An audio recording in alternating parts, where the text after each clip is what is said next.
Donc Bach disait à propos de ces quintessences florales, certaines fleurs ou arbres sauvages, en raison de leur vibration élevée, ont la puissance d'élever nos propres fréquences vibratoires et d'ouvrir dans l'être humain les canaux qui acheminent les messages de notre moi spirituel. Ils submergent notre personnalité des vertus dont nous avons besoin et chassent ainsi les défauts qui causent nos souffrances. Ils ne guérissent pas par l'attaque directe de la maladie, mais par le fait qu'ils inondent notre corps des vibrations de notre moi supérieur. Il n'y a pas de guérison réelle sans modification de la conception de la vie, de la paix, de l'âme et du bonheur intérieur. Alors je souhaitais vous parler des fleurs de Bach. Je ne vais pas vous faire une historique de la découverte des 38 quintessences des fleurs par le docteur Bach, ni comment il les a trouvées et approuvées. Je vous laisse chacun libre d'explorer l'internet sur le sujet. Vous y trouverez, vous verrez, on y trouve comme toujours le tout, le pire et bien sûr le meilleur. Chacun avec sa sensibilité, il trouvera de quoi nourrir sa curiosité, son désir d'aller plus loin, pour s'emparer de ce merveilleux outil que sont les fleurs de Bach. Moi, je les ai découvertes à un moment terrible de ma vie, alors que ma mère venait juste de découvrir son cancer. C'est une amie qui n'est plus là aujourd'hui, qui m'a offert l'orgue de Bach, dont je me sers encore aujourd'hui. Une orgue de Bach, c'est les 38 quintessences réunies dans une boîte, et qui permettent de trouver par contact ou intuition la fleur appropriée à la situation. Alors je vous fais voir l'orgue de Bach. J'aurais dû mon écran. Alors voilà l'orgue de Bach. Donc il y a 4 plateaux comme celui-ci, avec les 38 quintessences dans des flacons différents. Ça va pour l'instant? Tout va bien? Je continue. Alors, c'est ma maman qui fut ma première patiente. J'espère l'avoir aidée, même si je n'avais alors aucune expérience des fleurs de Bach. Je me suis lancé à corps perdu, dans l'espoir naïf de vaincre sa maladie. Les fleurs de Bach ne guérissent aucune maladie, juste elles induisent le processus de guérison. Alors j'étais rassuré par la grande maîtrise des fleurs de Bach de cet ami qui me fit cadeau de mon orgue, et m'initiait aux techniques pointues et sophistiquées des fleurs de Bach, de leur prescription et aussi de leur fabrication. Car les fleurs de Bach sont aisées à reproduire, et il existe des quintessences tout aussi puissantes, connues sous le nom de l'élixir floraux des mascareignes et ou du bush australien, ainsi que plein d'autres plus ou moins originales ou utiles. Je me suis concentré sur celle de Bach, car mon initiatrice en tenait à celle-ci. Depuis, j'ai appris aussi à connaître et à expérimenter les autres, et à en tenir compte dans les prescriptions. Mais c'est un peu comme le jeu de tarot, il en existe 1000, des beaux, des moches, des puissants et des méchants, mais il n'y en a qu'une de toutes, il n'y a qu'une source de tous les autres, c'est le tarot de Marseille. Alors avec sensibilité et humilité, tout en chacun est capable de créer une quintessence. Il n'y a rien de compliqué à comprendre si on part sur l'idée que nous sommes des êtres doués d'une âme ou d'une part spirituelle, et que celle-ci vit en nous, au travers de nous, pour nous et surtout malgré nous. Que cette part en nous est indestructible, éternelle et bienveillante. Pour moi, je suis sûr de cela.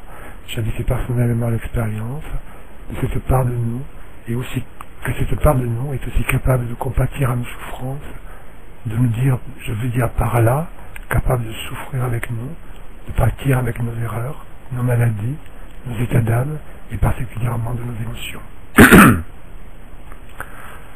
Je sais qu'il y en a qui disent que l'âme souffre et que les fleurs de Bach soignent l'âme. Je ne suis pas d'accord avec cette vision des choses. Notre âme ne souffre pas. Elle n'est jamais malade. Au mieux, elle nous accompagne. Au pire, elle se tait. Les fleurs de Bach ont pour objectif principal de submerger nos émotions pathologiques et pathogènes. Elles nous aident à gérer nos émotions. Et les émotions sont bien souvent la source et l'origine de bien de nos souffrances et même de nos maladies. Dans ce cas-là, on peut dire que les fleurs de Bach guérissent. Alors, quand prendre les fleurs de Bach? Eh bien, il n'y a pas de réponse à la question. C'est quand on veut. Si une émotion nous cause un souci, ou si une pathologie est identifiée, ayant pour origine une émotion négative. Je vous parle de mon expérience, de ma pratique. Il y en a d'autres certainement aussi respectables que la mienne, peut-être pas aussi efficaces. C'est ça qui fait tant de mal aux quintessences. Des prescripteurs sauvages et aventuriers qui s'engagent sur le chemin sans avoir même idée des océans qui l'attendent, car nos émotions sont aussi et encore terra incognita. Qui peut expliquer la peur, la colère, la jalousie, l'envie, s'il ne l'a pas lui-même ressenti. Nos émotions sont aussi douces qu'une brise de printemps et aussi folles que la pire des tempêtes. Rien ne les arrête, rien ne les cadre. Maîtriser ces émotions est un combat perdu d'avance en une seule vie, en 10 et même en 100. Et pourtant, les fleurs de bac, sans les étouffer ni les liquider, juste les submergent et mettent à la place d'une émotion négative, une émotion positive. Alors comment trouver la bonne fleur de bac à mettre face à une bonne émotion? Tout un art qui se résume à si c'est oui, et si c'est non, eh bien c'est non. Ceci en totale confiance. C'est la base du travail au pendule. Je trouve que c'est la meilleure méthode pour trouver la juste quintessence à opposer à une émotion négative. Comment? Pourquoi? Chacun doit faire son expérience et son apprentissage. Sachez pourtant que même si vous vous trompez, jamais vous ferez de mal à quelqu'un en lui prescrivant une fleur de bac dont il n'a pas besoin. La méthode de prescription. Certains s'acharnent à tenter de découvrir par le dialogue thérapeute-patient quelle émotion est à l'œuvre dans telle pathologie. Il n'est pourtant pas sûr que chacun de nous soit capable de décrire à son thérapeute « je suis dans tel ou tel état d'âme ». D'autant que plusieurs fleurs de bac peuvent agir sur une même émotion. Il y en a plein d'autres, et si la mienne ne vous semble pas si juste que cela, allez découvrir ici ou là celle qui correspond le mieux à votre sensibilité. Ce qu'il faut, c'est être sûr de la justesse de son diagnostic. Il faut de la pratique, de l'expérience et une confiance à l'épreuve de l'émotion négative, le doute.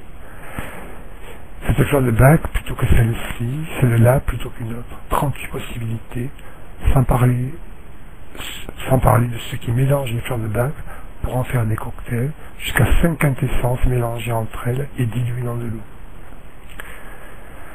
Alors si on ne sait pas, on demande, n'est-ce pas la meilleure façon de trouver et de recevoir? Alors donc voici ma technique reçue en partie de mon initiatrice aux fleurs de bac, approuvée par de nombreux prescripteurs Reiki, éprouvée par moi et fruit des observations de ma pratique. Je cherche toujours la juste essence florale au moyen du pendule. Je ne tiens presque jamais compte des descriptions de l'état d'âme du patient. Ces descriptions sont rarement justes et les déductions que l'on peut en faire induites par trop de facteurs extérieurs. Donc un bon pendule ajusté à sa vibration, une orgue de bac et on pendule dessus jusqu'à trouver la bonne quintessence.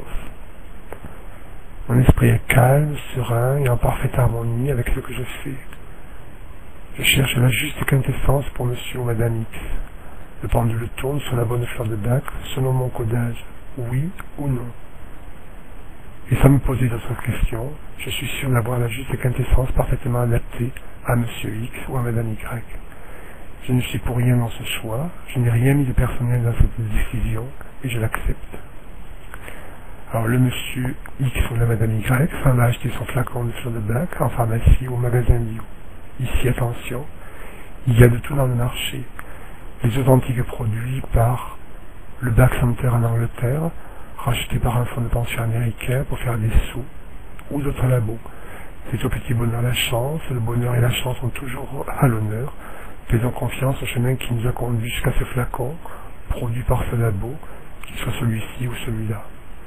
La méthode de production est toujours la même. Après récolte de fleurs sauvages, non cultivées, elles sont plongées entièrement dans une eau de source pure et exposées en plein soleil. Cela s'appelle la solarisation. Ensuite, filtrage et mise en flacon. Pour la stabilité, on rajoute un cognac issu de vignes bio. Ce sont les seules manipulations que subissent et doivent subir les élixirs floraux. Donc je reprends. Après avoir défini la juste quintessence et l'avoir acheté, on rentre chez soi, et là par un beau jour, calme et serein, on prend son flacon dans une main, et on va le balancer doucement pendant 20 minutes, très exactement et très précisément. Inutile de le faire si on n'a pas le temps, si on veut être dérangé, si on n'est pas bien.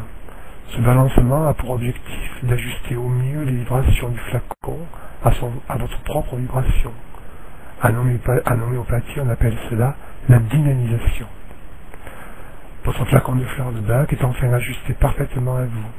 Il ne reste plus qu'à contrôler combien de gouttes prendre. Ça, c'est le thérapeute qui le définit. 1 à 4 gouttes, toujours 2 fois par jour. Et ce doit être la première chose que l'on fait le matin en se levant et la dernière chose que l'on fait le soir en se couchant. C'est pour cela que les fleurs de bac ne doivent jamais quitter la tête de notre lit du côté où nous dormons. Si vous deviez prendre une fleur de bac tout sur le long cours, adoptez cette technique de prise. Alors le thérapeute dit 4 gouttes 2 fois par jour, on commence par 3 gouttes, le lendemain on diminue à 2 gouttes, à 3 gouttes, le surlendemain à 2 gouttes, et 4 jours après on est à 1 goutte. Ensuite on remonte 1 goutte, 2 gouttes, 3 gouttes, 4 jours, gouttes, et on redescend 3 gouttes, 2 gouttes, 1 goutte. Et ce jusqu'à la fin du flacon. Alors c'est pas toujours évident, et puis même si on se trompe, c'est pas grave, ce qui compte c'est de faire quelque chose pour soi, et rien que pour soi. Et enfin, le secret qui rend les fleurs de bac efficaces, c'est comment les avaler. Alors, elles ne doivent jamais être mélangées, diluées ou changées de flacon. Elles doivent se prendre pures, dans la palme entre le pouce et l'index. Pardon, je vous fais voir la palme entre le pouce et l'index. C'est ici.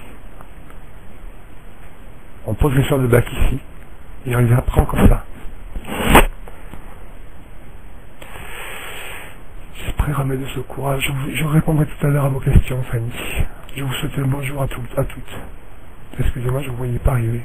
Je suis en train de lire mon texte. Alors, ensuite... Alors donc, je reprends. Elles ne doivent jamais être mélangées, diluées, changer de flacon. Elles doivent se prendre pures dans la palme entre le pouce et l'index. Là se trouve un chakra guérisseur, peu connu, qui peut tout aussi bien recevoir des granules homéopathiques qu'un comprimé de paracétamol ou le pire des traitements allopathiques. Ici se trouve le chakra qui sait ce qui est bon pour nous et qui l'ajuste au mieux de notre intérêt thérapeutique. Vous savez tout maintenant de comment prendre efficacement vos fleurs de bac. Ce qui compte, c'est d'avoir le bon thérapeute qui va définir pour vous le bon élixir. Puisque vous avez la bonne technique, je vous souhaite une bonne santé et une bonne soirée. Je vous remercie de votre attention, je suis à votre disposition pour avec vous trouver la bonne quintessence. N'hésitez pas à faire appel à moi, je me ferai un plaisir de vous aider et vous rappeler si besoin l'essentiel de ma méthode. Ah, j'y pense. Si vous vous trompez, si votre être ressent à la fin du flacon qu'il n'est plus utile d'utiliser cet élixir, vous le verrez, vous les oublierez.